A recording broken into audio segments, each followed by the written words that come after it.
Assalamu alaikum, dear brothers and sisters in Islam. Never underestimate the power of the hijab or the beard.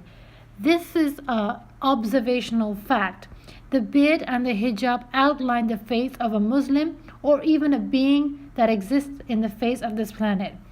If a righteous Muslim man has a beard, prays the obligatory salah, Allah will depict a nur on that face.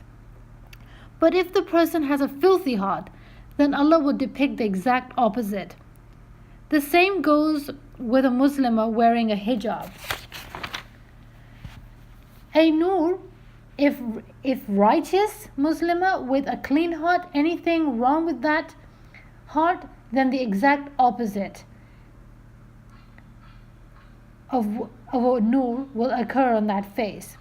Never underestimate, dear brothers and sisters, what a nur is.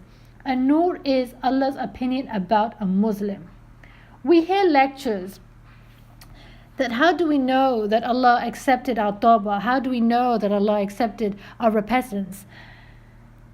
A nur is visible of the face of the person who actually is true at heart. Of course, we must do tawbah, change our bad deeds to good deeds. However, this is not always the case. A true intent, a pure heart is very crucial. Allah will reflect His opinion of the face of that Muslim. Now moving on to the camel hump hijab. A camel hump hijab is the most detested by Allah, so much so that such a woman would not even smell the fragrance of Jannah, although the fragrance of Jannah is smelt from many distances. And my question was in my heart, why is it such? Why is a woman with a camel hump hijab so detested in the eyes of Allah? I asked in my heart and I got an answer. A camel hump hijab woman makes a joke out of the representation of Islam. The purpose behind a hijab is to cover your sexuality, but a camel hump hijab is showing that you have lots of hair underneath the hijab. This is not the true essence of Islam. So how would such a woman smell the fragrance of Jannah? A woman who makes a joke out of a religion is worse than a woman who doesn't have knowledge of Islam, a woman who does not have knowledge of a religion.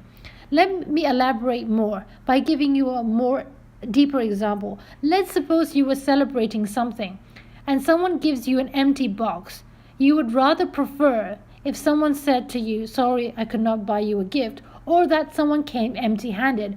But giving you an empty box is disrespectful to the person and what that person is celebrating. Similarly, Allah wants to celebrate His ability to make us all a Muslim. A false representation of religion or making a joke out of what represents a Muslim is disrespectful. Making a mistake out of ignorance is still forgiven despite being a sin. But an intentional mistake is a deeper sin that upsets Allah and His purpose. I know, dear brothers and sisters in Islam, having a beard or a hijab may be difficult because you may be living in a non-Muslim country. But ask yourself one thing, that our hijab and a beard highlights us as Muslims as text. Have you ever seen text ringed around? When there's a piece of word which is ringed around in a piece of text? Although a word is underlined or there's highlighted from a highlighter in a piece of text. Similarly, Muslims actually stand out if they wear a hijab or have a beard. Now, a Muslim has to stand up before his Creator. So it's really up to you. Do you want to be known in front of the Creator? If you believe in Allah, you would respect what Allah's opinion about you. So may Allah give us all hidayat and true guidance. Jazakallah khair for listening.